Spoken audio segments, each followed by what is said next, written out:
Batman solo es venganza.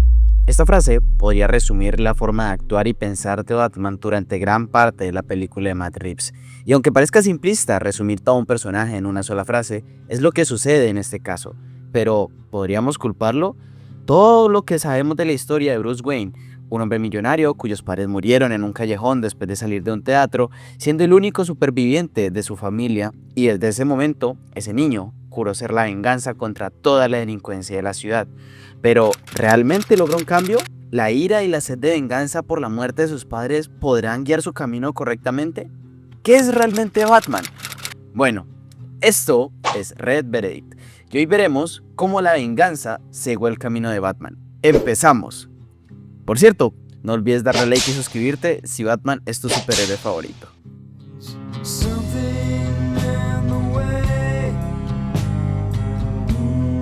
Todos los que han visto la película de The Batman de 2022 saben la imagen que toda la ciudad gótica tiene del murciélago.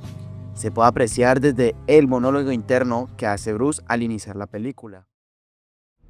Oculto en el caos está el elemento que espera atacar como una cobra. Pero ahí estoy yo también, vigilando.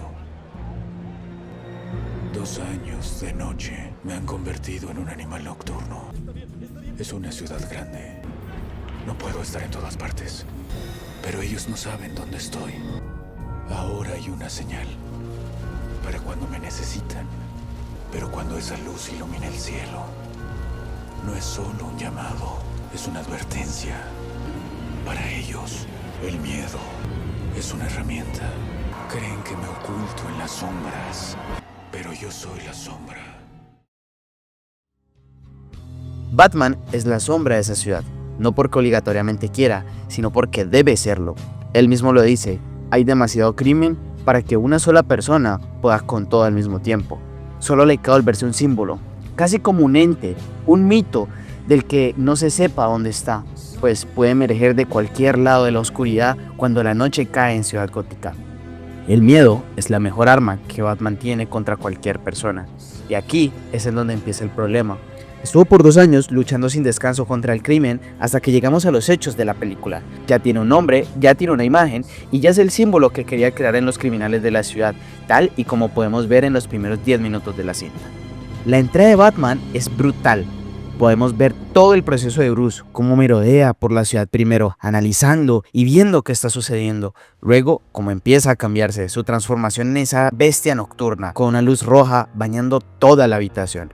En la psicología del color, el rojo intenso puede representar emociones de peligro, ira o venganza. Acto seguido, podemos ver cuál es la función de Batman en la ciudad cuando lucha con la banda de jóvenes con la cara pintada. Él es brutal, su forma de luchar es agresiva, no solo se dedica a hacer que sus oponentes caigan al suelo inconscientes por sus fuertes golpes, sino que los golpea cuando ya están en el piso, logrando él solo derribarlos a todos y haciendo que huyan despavoridos. Con esta escena podemos ver un resumen de lo que Batman significa para la ciudad.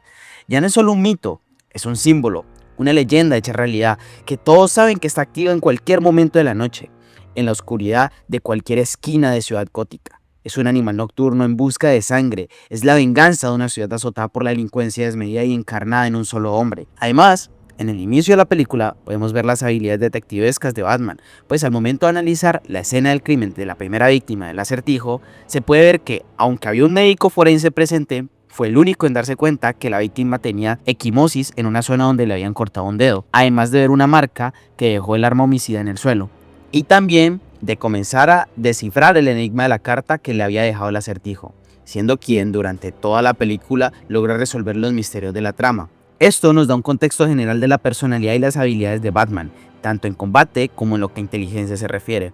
Pero aún teniendo en cuenta que es un gran detective, no pudo anticiparse a los planes del acertijo. Siempre estuvo un paso por detrás de él, demostrando su inexperiencia como protector de la ciudad, pues a pesar de que ya han pasado 2 años, aún no ha desarrollado todas sus habilidades a su máxima capacidad como se puede ver en los cómics. Esto también se refleja en las relaciones que tiene con las personas que lo rodean, ya que durante el transcurso de toda la película podemos ver cómo Batman se vuelve con las personas que están a su alrededor. No habla, solo observa, imponente y amenazante. Muchos lo miran con miedo, otros con respeto y otros con odio o rabia, pues el Caballero de la Noche no puede ser amado por todos. Pero a pesar de su apático comportamiento con todas las personas, solo con Jim Gordon parece tener una relación más cordial, o por lo menos cuenta con su respeto asegurado. La persona con quien se ve que tiene mejor relación es su mayordomo Alfred, su figura paterna desde que sus padres fallecieron hace 20 años según la historia. Es un hombre sabio e inteligente en quien Bruce deposita toda su confianza día a día. Podemos ver cómo Alfred es quien participa activamente y se encarga de la empresa Wayne y de mantener un poco de equilibrio en su vida como vigilante y como empresario. Otra persona importante en la vida de Batman durante la película es Selina o Catwoman.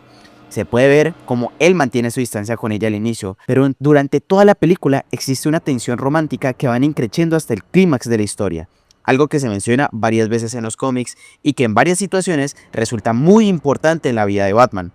Lo que sucede en esta película es que al final ella le propone a Bruce irse a la ciudad juntos, pero él, como un héroe que es, decide quedarse y continuar con su interminable misión de buscar un futuro justo en el que el crimen de la ciudad desaparezca. Pero no nos adelantemos tanto. El conflicto interno de Batman, a pesar de que no se menciona directamente en la película, es la muerte de sus padres, pues siente que tuvo que hacer algo al respecto, aun cuando él era solo un niño indefenso, pero la responsabilidad que él se impuso sobre sus hombros al combatir con el crimen de la ciudad todos los días es tan grande que junto con todas las capacidades que aprendió en los 20 años posteriores a las muertes de sus padres, lo hizo sentir que podía haber tenido la habilidad para evitar que esa tragedia sucediera. Este tipo de pensamientos encaja con lo que Sigmund Freud llamó culpa neurótica. A diferencia de la culpa realista, es algo que surge cuando uno es objetivamente responsable de algo. La culpa neurótica aparece cuando alguien se siente culpable por eventos que están completamente fuera de su control.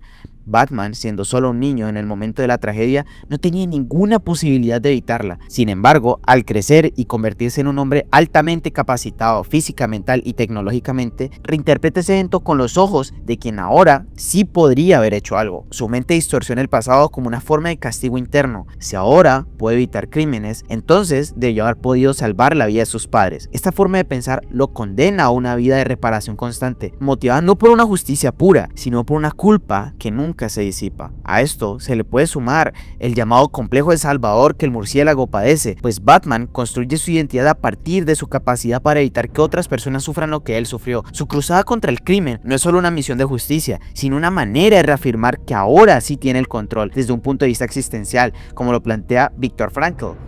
Su sufrimiento encuentra sentido en la medida en que lo convierta en acción, pero también lo encierra en una prisión de propósito, pues si deja de combatir con el crimen, deja de darle sentido a su dolor. Así pues, Bruce Wayne se convierte en el fantasma y Batman en el verdadero ser vivo.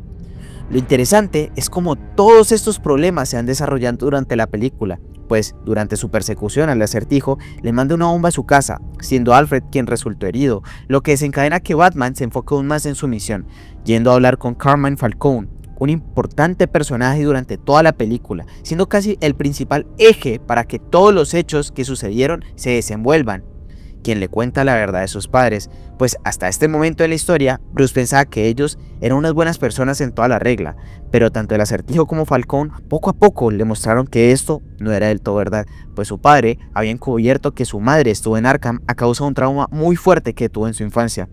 Un periodista estaba a punto de mostrarlo en público, pero Thomas Wayne, para silenciarlo, lo mandó a matar con ayuda de Falcone, además de contarle que fue Moroni quien mandó a matar a su padre el día después de que salieron de ese teatro hace ya muchos años. Esto destruye completamente la imagen que Bruce tenía de sus padres, pues hasta ese momento, y como podemos ver, ellos eran el reflejo de todo lo que él debía aspirar a ser, y el sentimiento de que Batman era el legado que ellos habían dejado. Ser el protector de Ciudad Gótica, la razón de su vida, su ira y su sentimiento de venganza había sido todo en vano, según los ojos de Bruce. Es en este punto donde vemos cómo el personaje se rompe, no sabe qué hacer, no sabe qué pensar, siente que perdió el tiempo de su vida por una mentira encubierta. Todo este sentimiento de frustración y miedo que tenía, que fue convertido en odio, rabia y venganza, fue en vano. Estaba completamente vacío. Pero cuando parecía que Bruce había perdido toda esperanza y razón en su misión, es Alfred, quien siempre estuvo al lado de su padre, quien le cuenta la verdad. Pues Thomas nunca mandó a matar al periodista, solo quería callarlo, pero lo que Falcone quería era tener una manera de chantajearlo, pues Thomas parecía que iba a ser el siguiente alcalde de Gótica. Así que mandó a matar al periodista y cuando el padre Bruce se enteró de lo sucedido, amenazó a Falcone de contarle todo a la policía. Esa misma noche, tanto su padre como su madre fueron asesinados. Quizás fue Falcone o quizás una coincidencia de las muchas que hay en la vida, pero el hecho es que esto sucedió. El miedo y el trauma que vivió ese pequeño niño al ver a sus padres morir nunca lo olvidó y fue lo que formó al hombre que es hoy en día. Pero ese hombre, en el fondo, volvió a tener miedo de perder lo que amaba, a la única familia que le quedaba, Alfred. Y al sentirlo de nuevo, pudo por primera vez en años volver a ver un atisbo de esperanza en su vida. Su misión no fue en vano. Defender los sueños de sus padres como el protector de la ciudad gótica no fue una pérdida de tiempo, estaba cumpliendo a su manera con la pesada carga que le dejaron, pero ahora, con las dudas más claras sobre la muerte de sus padres, ese peso dejó de sentirse como una carga llena de odio y venganza para transformarse en una con un poco de esperanza, en que hay personas que todavía le importan y que harían lo que fuera por él, que por muchos errores que cometiera, tiene derecho a volverse una mejor persona, tanto por él como por el bienestar de toda la ciudad que está bajo su manto. Después de obtener esta claridad, va por Falcone, quien casi mata a Selina. Él lo detiene, pero en respuesta, ella casi lo mata disparándole, pero Bruce logra calmarla. Él también tiene motivos para matarla, pues parece ser el asesino de sus padres, la causa de que su vida sea la de una criatura nocturna que lucha por el bienestar de una ciudad ingrata, y no la de una persona normal. Pero Batman es mejor que eso. Empieza a entender que la venganza no es la solución a un problema, sino que puede llegar a ser la causa de uno completamente nuevo. No quiere caer en ese pozo de nuevo, y tampoco quiere que Selina caiga. La detiene hasta que suelta la pistola y entrega a Falcone a las autoridades. Pero de la nada se escucha un disparo, le da a Falcone en el pecho y este fallece. Fue el Acertijo, quien estaba en un edificio al lado. Esa misma noche es capturado y encerrado. Batman va a hablar con él en Arkham, y tras una breve conversación, el Acertijo empieza a decir el nombre de Bruce Wayne de una manera lenta y repetida. Batman ya se había dado por perdido, pues creía que su identidad había sido descubierta.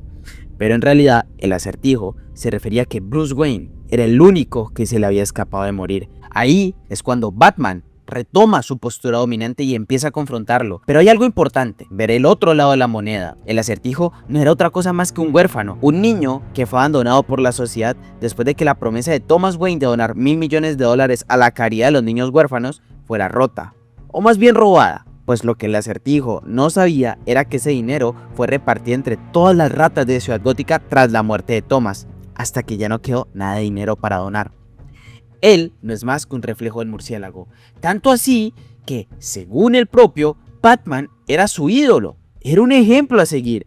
En su manera retorcida de ver la vida, Batman fue el ejemplo de que si impones un poco de violencia y miedo a la población, esta se volverá dócil ante lo que digas y hagas. El símbolo de la venganza y el miedo no solo sirve para aterrorizar a los malos, sino también a las personas justas que viven en la ciudad. La imagen que Bruce creó por 2 años, con tanto odio y rencor, solo produjo que un lunático se saliera de control y comenzara a matar a políticos corruptos, además de aterrorizar a toda una ciudad en múltiples ocasiones. Este es el segundo punto de inflexión en la forma de ver la vida de Batman, y el cambio que debía crear en su ciudad empieza, antes que nada, a florecer en él mismo. A pesar de todo esto, entiende que el Acertijo solo es un loco, un donadie que morirá solo y que nadie recordará después de un tiempo. Ataca lo que más le duele a los psicópatas, su ego. Esto funciona, pues empieza a gritar y desesperarse, ya que su ejemplo a seguir lo está destruyendo poco a poco, pero revela que todavía no había terminado, que aún quedaba algo más por resolver. Esto provoca que Batman se desespere y empieza a golpear el vidrio para intentar intimidarlo, pero el Acertijo solo se limita a cantar el Ave María. Resulta que el plan era inundar toda la ciudad y crear el caos, para que en el punto más seguro, donde se reuniría la mayor cantidad de personas posibles, un grupo de extremistas acabarían con la vida de la candidata a alcalde en ese momento y los demás ciudadanos de Ciudad Gótica. Batman pudo evitarlo a duras penas, entrando de una manera brutal y acabando con todos sus oponentes, hasta que es disparado con una escopeta a quemarropa y por poco es asesinado, hasta que Selina lo salva, pero el atacante ahora forcejea con Selina. Batman, quien se inyecta adrenalina, logra salvarla golpeando de manera brutal al seguidor del Acertijo hasta que Gordon lo detiene. Y al momento de desenmascararlo, se da cuenta que es una de las personas que había visto en el funeral del alcalde Mitchell hacía varios días atrás. Y al momento de preguntarle quién es, Soy la venganza. Soy la venganza. frase característica de Batman hasta este momento en la película. Este es el último punto de inflexión que Batman necesitaba en su vida, pues durante toda esta travesía había logrado aclarar su mente con respecto a la muerte de sus padres, el sentir miedo de nuevo por perder a alguien que quería y finalmente ver cómo el símbolo de lo que Batman significaba había provocado en la ciudad. Como he dicho en algunos de mis videos anteriores, los seres humanos somos complejos, tenemos una manera de pensar y actuar dependiendo de las experiencias que hemos vivido en nuestra vida. Es lo que forja a las personas que somos hoy en día. ¡Ojo! No estoy justificando nuestra forma de actuar, para nada. Siempre tenemos la opción de tomar el camino correcto o erróneo, pero lo increíble de nosotros es que la puerta del cambio y la redención está abierta todo el tiempo. Batman no se libra de esta regla universal.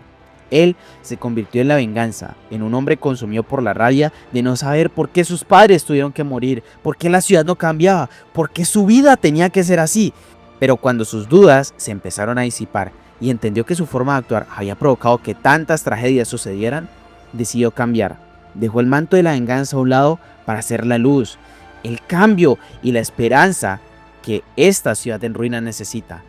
Y se puede ver simbólicamente este cambio en la escena donde Batman corta el cable que iba a electrocutar a todas las personas que estaban en el agua y cae para salvarlos a todos, levantándose de nuevo, simbolizando su renovación como persona, su renacimiento, su bautizo como la luz que guiará a Ciudad Gótica en esta era de terror que estarán viviendo. Pues él no es el héroe que las personas pidieron, pero es el que necesitan.